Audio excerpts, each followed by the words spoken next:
Hello students, जय हिंद, नमस्कार। स्वागत है आप सभी को अपने प्यारे से यूट्यूब चैनल जिसका नाम है MA एजुकेशन सेंटर।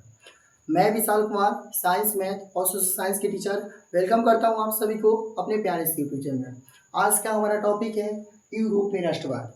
इस वीडियो के माध्यम से हम इस टॉपिक के सभी प्रश्नों को हल करेंगे। तो चलिए देखते हैं कि इसका पहला क्वेश्चन क्या है। इसका पहला क्वेश्चन है कि इटली एवं जर्मनी वर्तमान में किस महादेश के अंतर्गत आते हैं। तो चलिए इसके क्वेश्चन को समझने का प्रयास करेंगे। कह रहा है कि इटली एवं जर्मनी, देखिए इटली देश है और जर्मनी भी देश है। बोल रहा है कि वर्तमान में यानी कि अभी किस महादेश के अंतर्गत आते हैं। महादेश का मतलब होता है कि पृथ्वी पर स्थित भूमि के वे बड़े भूभाग जो आमतौर पर चारों ओर से समुद्र से घिरे होते हैं, जिसके अंतर्गत बहुत सारे देश आते हैं, उसे महादेश कहते हैं। तो बोल रहा है कि अंतर्गत यानी कि उनके अंदर कौन से महादेश हैं जिनके अंदर इटली और जर्मनी वर्तमान में आते हैं। तो इसका राइट आंसर होगा ग, यूरोप महादेश के अंतर्गत इटली और जर्मनी आते हैं। ठीक है, इसके नेक्स्ट क्वेश्चन को देखेंगे। करें कि फ्रांस में किस शासक वंश की पुनर्स्थापना वियना कांग्रेस के द्वारा की गई। देखिए फ्रांस एक देश का नाम है। शासक का मतलब होता है सम्राट चाहे राजा। पुनर्स्थापना का मतलब होता है कि दोबारा वियना कांग्रेस के द्वारा की गई। वियना ऑस्ट्रिया देश की राजधानी है। बोला है कि वहां पर की गई, यानी कि ऐसा कौन सा राजा था फ्रांस का जिसकी पुनर्स्थापना यानी कि दोबारा उसे वहां का शासक बनाया गया। तो जो राजा था बुर्बोन राजवंश के था, जिसे दोबारा वहां का शासक बनाया गया। ठीक है, उसके बाद हम नेक्स्ट क्वेश्चन को देखेंगे। कह रहा है कि मेजनी का संबंध किस संगठन से था। तो मेजनी एक व्यक्ति का नाम है जो इटली देश के निवासी था। ठीक ना, तो वही बोल रहा है कि इसका संबंध किस संगठन से था। तो इसका संगठन कार्बोनारी से था, यानी कि मेजनी का संबंध कार्बोनारी संगठन से था। ठीक है, इसके नेक्स्ट क्वेश्चन को देखेंगे। कह रहा है कि इटली एवं जर्मनी के एकीकरण के विरुद्ध निम्न में से कौन था। तो इटली देश है और जर्मनी भी देश है। एकीकरण का मतलब होता है एक, आप विरुद्ध के मतलब होता है रोकना। यानी कि इसके कहने का मतलब है कि इटली देश और जर्मनी देश जब एक हो रहा था, यानी कि आपस में मित्रता कर रहा था, तो ऐसा कौन सा देश था कि जो उसे रोकता था। तो इसका राइट आंसर होगा ग, ऑस्ट्रिया, जो इटली और जर्मनी को एक होने से रोकता था। ठीक, इसका नेक्स्ट क्वेश्चन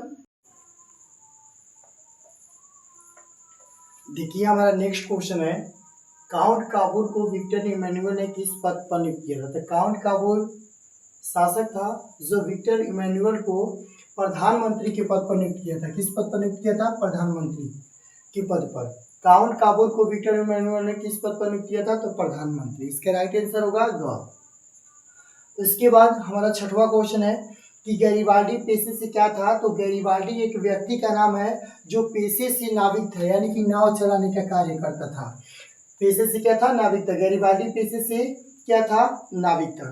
ठीक, उसके बाद सातवां क्वेश्चन कह रहा है कि जर्मन राइन राज्य का निर्माण किसने किया था। कह रहा है कि जो जर्मन राइन राज्य है, यानी कि जो जर्मन है, जर्मनी जो देश है, वहां पर राइन राज्य का निर्माण किसने किया था। तो इसका राइट आंसर होगा ऑप्शन ख, यानी कि जो नेपोलियन बोनापार्ट था वो जर्मन राइन राज्य का निर्माण किया था। उसके बाद आठवां क्वेश्चन को देखेंगे। कह रहा है कि जलवेरी एक संस्था थी। बोल रहा है कि जलवेरी एक संस्था थी। तो इसका राइट आंसर होगा ख, जलवेरी व्यापारियों की संस्था थी जहां पर सभी व्यापारी एकजुट होकर अपने भावों को व्यक्त करते थे। तो जलवेरी एक संस्था थी व्यापारियों की। ठीक, इसके नेक्स्ट क्वेश्चन कह रहा है कि रक्त एवं लौ की नीति का अवलंबन किसने किया था। तो एक नीति था जिसका नाम था रक्त एवं लौ। उस नीति का अवलंबन का मतलब होता है प्रतिपादन करना।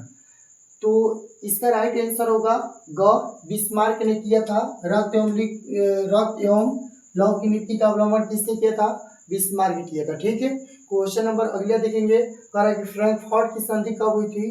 तो इसका राइट आंसर होगा घ, फ्रैंकफर्ट की संधि 1871 ईस्वी में हुई थी। ठीक है, नेक्स्ट क्वेश्चन कह रहा है कि यूरोप वासियों के लिए, यानी कि यूरोप महादेश देश के जितने भी वासी थे, यानी कि वहां पर निवास करने वाले लोग, वो किस देश का साहित्य एवं ज्ञान विज्ञान प्रेरणा स्रोत रहा, यानी कि किस देश के साहित्य एवं ज्ञान को मानते थे। तो इसका राइट आंसर होगा ख, यानी कि यूनान देश के साहित्य एवं ज्ञान को मानते थे। ठीक है। क्वेश्चन नंबर अगला करा कि 1829 ईस्वी के एडिया नोपुल की संधि किस देश के साथ हुई। तो इसका राइट आंसर होगा तुर्की। तुर्की देश के साथ 1829 ईस्वी में एडिया नोपुल की संधि हुई थी। ठीक है। अगर यह वीडियो अच्छी लगी हो तो लाइक सब्सक्राइब कमेंट करें और इसके अति लघु तरीके नेक्स्ट वीडियो में करा दिया जाएगा।